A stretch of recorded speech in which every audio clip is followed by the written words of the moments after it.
Islamic videos کے لیے ہند Islamic channel کو سبسکرائب کریں، بیل آئیکن۔ سلسلے میں ایک واقعہ ذہن میں آتا ہے کہ ایک بہت بڑے عالم تھے، بہت علم میں ماہر تھے،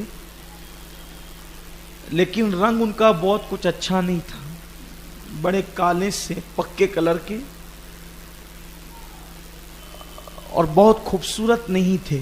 بدصورت تو ہم کسی کو نہیں کہہ سکتے، کیونکہ اللہ نے ہر انسان کو خوبصورت بنایا ہے، رنگ چاہے کیسا ہی ہو، ناک اور آنکھیں چاہے کیسی ہو، بہت خوبصورت نہیں تھے، اور بظاہر چہرہ بڑا بھدا تھا، لیکن علمی صلاحیت اتنی تھی کہ علمی صلاحیت کو دیکھ کر ایک بہت خوبصورت عورت کے خاندان والوں نے اس عالم صاحب کے ساتھ ان کا نکاح کر دیا، اور وہ خاتون جو تھی بہت خوبصورت تھی، غضب کا حسن تھا، اس کا بلا کا حسن تھا، لیکن چونکہ شریف خاندان کی تھی تو نباہ کر رہی تھی۔ جیسے ہی وہ عالم صاحب گھر میں آتے تو اپنی بیوی سے کہتے کہ تم بھی جنتی ہو اور میں بھی جنتی ہوں۔ بس آپ سمجھ لیں کہ ان کا تکیہ کلام ہی یہ ہو گیا تھا، جب بھی آتے تو کہتے کہ تم بھی جنتی اور میں بھی جنتی، اور مسکرا کر ٹال دیتی۔ ایک دن اس کا موڈ کچھ اچھا نہیں تھا، اس لیے کہ میاں بیوی میں تو ناراضگی اور خوشی لگی رہتی ہے۔ موڈ کچھ اچھا نہیں تھا، حضرت گھر آئے، اور آنے کے بعد انہوں نے اپنے معمول کے مطابق کہا کہ تم بھی جنتی اور میں بھی جنتی ہوں۔ تو اس نے کہہ دیا کہ آپ صرف یہی باتیں کرتے ہیں، اس کے سوا بھی آپ کو کچھ اور آتا ہے؟ اچھا، جب یہی بات کر لی ہے کہ تم بھی جنتی اور میں بھی جنتی، تو ذرا مجھے بتائیں آج کہ آپ جنتی کیسے اور میں جنتی کیسے؟ تو انہوں نے فرمایا کہ تمہارے گھر والوں نے میری علمی صلاحیت دیکھ کر مجھ جیسے بہت زیادہ خوبصورت جو نہیں ہے اس کے ساتھ نکاح تمہارا کر دیا، اور تم حسن کی ملکہ ہو، تو تم مجھے دیکھ کر کے صبر نہیں کرتی ہو؟ جب میرا چہرہ تمہارے سامنے آتا ہے تو نباہ کر رہی ہو، لیکن سوچتی ہو نا کچھ بھی ہے میرا شوہر ہے، صبر کر کے نباہ کر رہی ہو نا؟ تو بولے ہاں یہ تو ہے۔ تو فرمایا کہ صبر کا صلہ جنت ہے، اس لیے تم جنتی ہو۔ کہا پھر آپ کیسے جنتی؟ ہم نے تو صبر کر لیا، ہم جنتی ہو گئے، آپ کیسے جنتی؟ کہا میں جب جب تم کو دیکھتا ہوں اور اپنے آپ کو دیکھتا ہوں تو اللہ کا شکر ادا کرتا ہوں کہ مجھ جیسے بھدے چہرے والے کو اس جیسی حسن کی ملکہ مل گئی۔ تو تم صبر کر کے جنتی ہو اور ہم شکر کر کے جنتی۔ تو انسان کی زندگی میں یہ دو چیزیں بہت قیمتی، اور اسی لیے فرمایا گیا کہ اگر کوئی شخص نفل روزہ رکھے، کوئی بندہ نفل روزہ رکھ کے صبر کرے، اور کوئی بندہ کھا کے شکر کرے، ثواب میں دونوں برابر ہے، روزہ رکھنے والا بھی اور کھا کے شکر کرے، یعنی شکر کا مقام اتنا بلند ہے، اور صبر کا صلہ تو جنت ہی ہے۔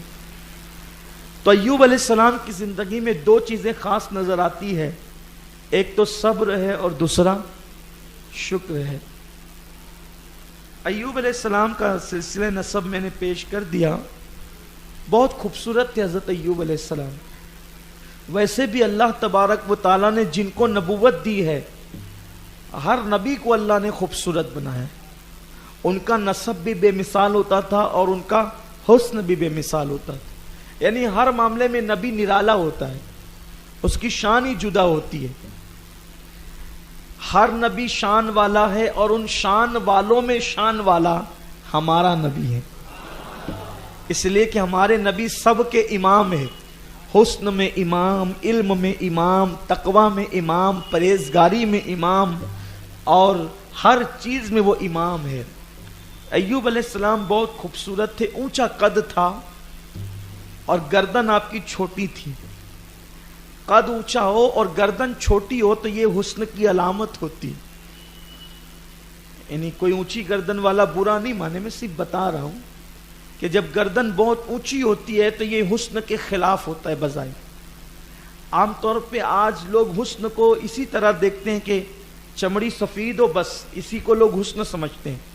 لیکن جو دانشمند لوگ ہیں اور جو لوگ حسن کے قاعدے اور قوانین جانتے ہیں، انہیں پتہ ہے کہ کیا چیز کیسی ہوتی ہے تب حسن کی سند ملتی ہے. تو ایوب علیہ السلام کی گردن چھوٹی تھی، قد اونچا تھا اور بڑی بڑی آنکھیں تھی. بڑی بڑی آنکھیں بھی اور بھری بھری ہو تو وہ بھی حسن کی ایک علامت ہوتی ہے. آنکھیں بڑی بڑی، بھری بھری، خوبصورت اور گھنگریالے بال تھے.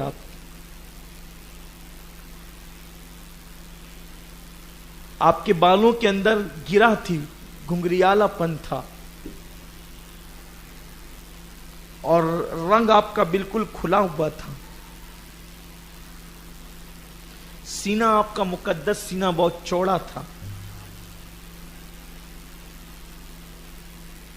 اور گول سا چہرہ تھا. اور آپ کی عادت کریمہ تھی کہ اللہ تعالیٰ نے آپ کو جو دولت سے نوازا تھا، بہت دولت تھی. آپ کی دولت کا اندازہ آپ لوگ سمجھدار لوگ اسی بات سے لگا سکتے ہیں کہ آپ کے کھیتوں کے اندر جو ہل چلانے کے لیے بیلوں کی جوڑی تھی وہ 500 تھی.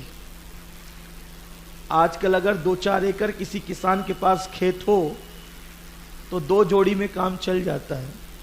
500 جوڑی کا مطلب 1000 بیل، اور یہ 1000 بیل صرف ہل چلانے کے لیے تھے. اب تو دھیرے دھیرے بیلوں کا دور بھی ختم ہو رہا ہے، شاید اب اس کی جگہ ٹریکٹر وغیرہ ہل چلاتے ہیں. لیکن چونکہ یہ بہت پہلے کی بات ہو رہی ہے، 1000 بیل تھے صرف جو ہل چلانے کے لیے کھیتوں میں کتنی زمین رہی ہوگی آپ کے پاس،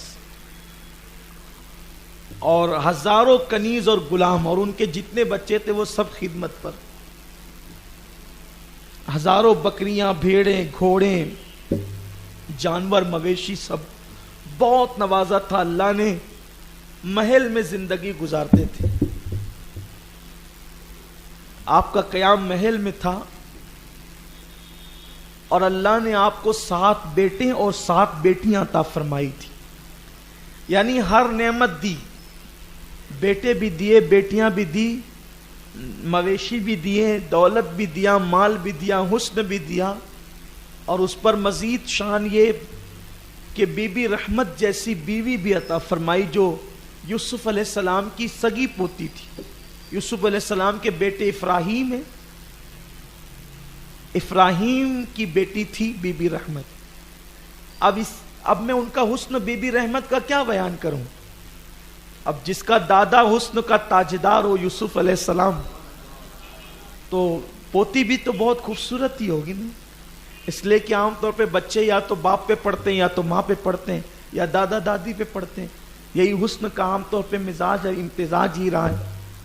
بہت خوبصورت تھی. انشاءاللہ ہم جب یوسف علیہ السلام کا ذکر کریں گے تو اس سال ارادہ یہ ہے کہ بہت تفصیل سے کریں گے، بھاگم بھاگی میں نہیں کریں گے. تذکرہ یوسف علیہ السلام اس سال بہت اطمینان سے ہوگا انشاءاللہ، اور ہم ایک ایک آیت کے مفاہیم پر گفتگو کریں گے. اس میں آپ سنیں گے حسن یوسف کیا ہے. ویسے جو ہمارے شروع دن کے مسافر ہیں، ہمارے ساتھی ہیں درس کے، وہ لوگ کئی مرتبہ حضرت یوسف کا ذکر سن چکے ہیں علیہ الصلاۃ والسلام. بی بی رحمت جیسی خاتون خانہ تھی، بہت شان سے زندگی گزر رہی تھی، اور بہت شکر والے بندے تھے. یتیموں کا، مسکینوں کا، غریبوں کا بڑا خیال کرتے تھے. اپنی دولت کا اکثر حصہ آپ غریبوں میں خرچ کرتے تھے، حاجت مندوں کی حاجت روائی میں خرچ کرتے تھے. اور یاد رکھیے کہ جن بندوں کو اللہ چن لیتا ہے ان کا وقت اور ان کا مال اللہ اپنی راہ میں خرچ کرنے کی توفیق عطا فرماتا ہے. ورنہ عام طور پہ کسی کا مال تو پھر زنا کے اڈوں پہ جاتا ہے، کسی کا مال شراب خانوں میں جاتا ہے، کسی کا مال رشوت میں جاتا ہے، کسی کا مال ڈاکٹروں کو بھیجا جاتا ہے. مال تو خرچ ہونا ہے، اللہ نے مال دیا تو خرچ ہونا ہے، جیسی نیت ہوگی ویسا خرچ ہوگا.